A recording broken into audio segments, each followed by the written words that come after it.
หน่วยพัฒนาการเคลื่อนที่ 51 ขุดสระเก็บน้ำเพื่อการเกษตรโครงการเกษตรผสมผสานตามแนวทางพระราชทานเศรษฐกิจพอเพียง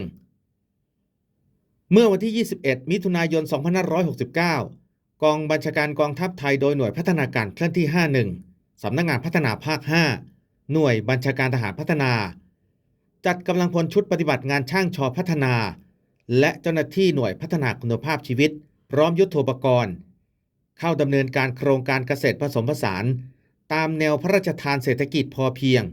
ตามแผนงานโครงการประจำปีงบประมาณพ.ศ. 2569 งานขุดสระเก็บน้ำเพื่อการเกษตรโดยมีวัตถุประสงค์ให้ประชาชนดำเนินกิจกรรมตามแนวทางเศรษฐกิจพอเพียงและสามารถขยายผลไปสู่ครัวเรือนอื่นได้เป็นเกษตรกรต้นแบบได้ณพื้นที่เป้าหมายการพัฒนาบ้านถ้ำตาลาวหมู่ที่ 14 ตำบลกองโพนอำเภอนาตาลจังหวัดอุบลราชธานี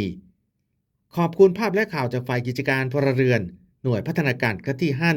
51 ผมจ่าสิบเอกพัฒนพงษ์บัวงามศูนย์ประชาสัมพันธ์สำนักงานพัฒนาภาค 5 หน่วยบัญชาการทหารพัฒนารายงานครับ